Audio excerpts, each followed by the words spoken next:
Welcome to TFT రా.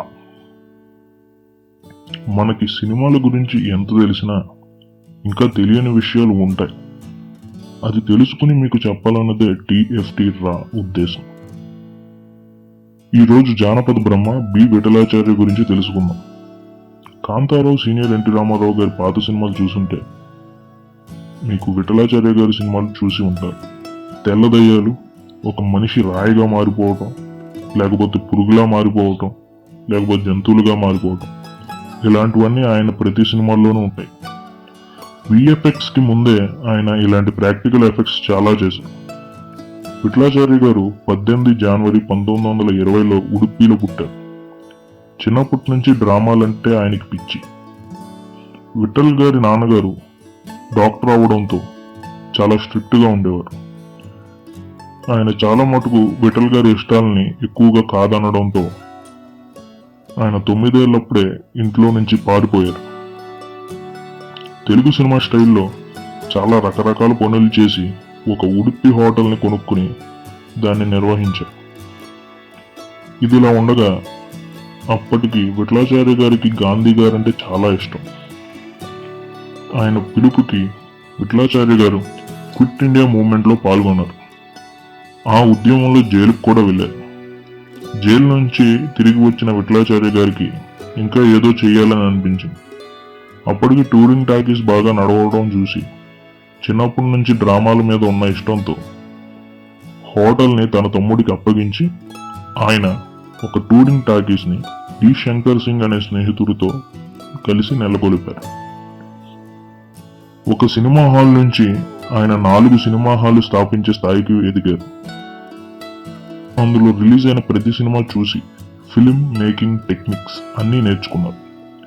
ఆ తర్వాత మైసూరు వెళ్లి ఆయన స్నేహితుడు శంకర్ సింగ్ తో మహాత్మా పిక్చర్స్ అనే ఒక ప్రొడక్షన్ కంపెనీని పెట్టారు. 1944 నుంచి 53 మధ్యలో 18 కన్నడ సినిమాలు తీశారు. 53లో ఆయన శంకర్ సింగ్ తో విడిపోయి ఆయన ఒక్కరే విఠల్ ప్రొడక్షన్స్ స్థాపించారు. ఆ తర్వాత రాజ్యలక్ష్మి, కన్యాదానం లాంటి గొప్ప సినిమాలు కన్నడలో తీసి వాటిని తెలుగులో మళ్ళీ తీయాలని మద్రాసు వచ్చారు. ఇంకప్పటి నుంచి ఆయన మద్రాసులోనే స్థిరపడిపోయారు. ఇంకా ఆయన పూర్తిగా తెలుగు, తమిళ సినిమాల మీద దృష్టి సారించారు. ఆ తర్వాత కేవలం ఎన్టీ రామారావు గారు ఒక్కరితోనే విఠలాచార్య గారు 19 సినిమాలు తీశారు. విఠలాచార్య గారికి రామారావు గారు అంటే చాలా ఇష్టం. ఆయన అనుకున్న కథకి ఎన్టీఆర్ గారు ప్రాణం పోసేవారు ఆయన చాలాసార్లు చెప్పేవారు. వాళ్ళ ఇద్దరు ఒకరినొకరు బాగా ఇష్టపడేవారు. వాళ్ళిద్దరు కాంబినేషన్ లో మూవీ వస్తుందంటే కాసుల వర్షం అనుకునేవారు అందరూ. ఎన్టీ రామారావు గారు విఠలాచార్య గారి చేతిలోనే ఏదో మ్యాజిక్ ఉందని చాలాసార్లు అభివర్ణించేవారు.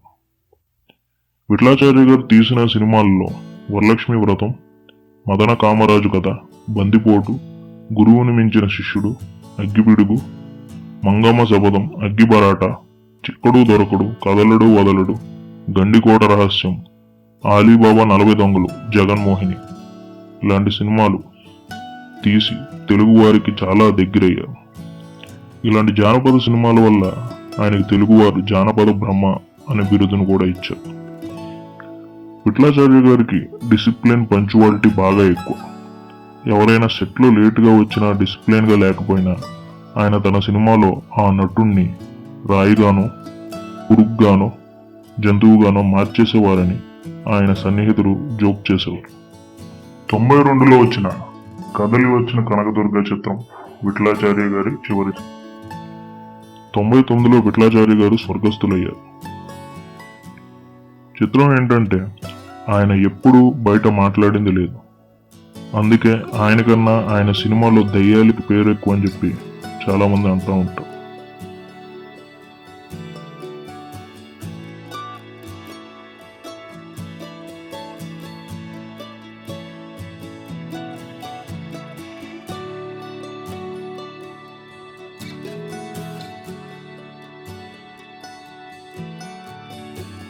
మీకు ఈ వీడియో నచ్చినట్టయితే లైక్ చేయండి, షేర్ చేయండి.